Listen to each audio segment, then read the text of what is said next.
I guess one thing I'd say to you after watching the film is you are not afraid to do anything. Because I'm afraid to fly sometimes. are you really? Yeah, sometimes. I will never skydive. Bungee jump, Never, ever. hang glide. Maybe. Wow. Maybe.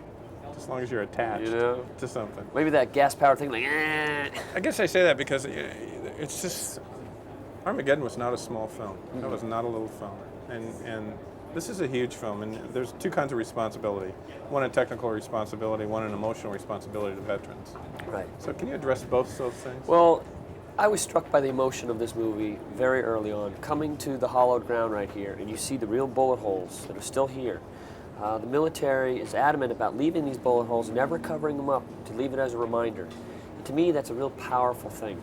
Early on, I met with 100 survivors in San Diego, and you get these really intimate stories that they rarely tell.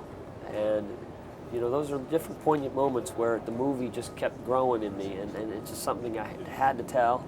And also, it's a massive undertaking to put something like this together. As you see, there are no ships over on that harbor. I mean, and we are on where they run the Pacific Fleet. So we needed to kind of move mountains to make this movie. It's the largest military cooperation they've ever done.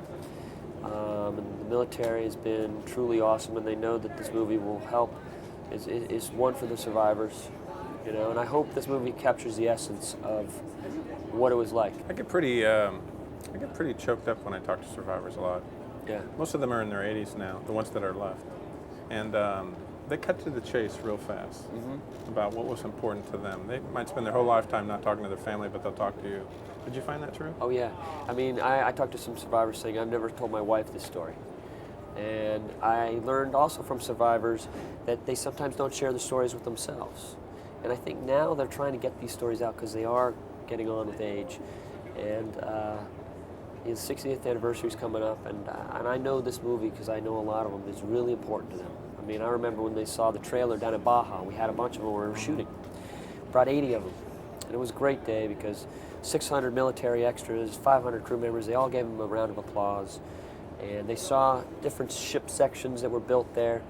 We took them into the theater to show them the trailer, and many of them had tears and were saying, you know, shaking my hand, saying they were so proud this movie was being done.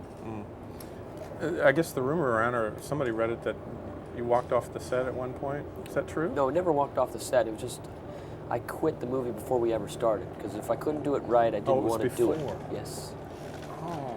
Before. That's a nasty rumor saying you walked off the set. Oh, I would never walk off the set. Yeah. So it was before, and was that over finance? It was just financial. It was just certain entities saying, get rid of FDR, get rid of this, get rid of that. And I'm like, you know, the movie's in my head. I mean, this is the movie I'm going to shoot, and if I can't shoot this movie that's in my head, then I'm not going to do it.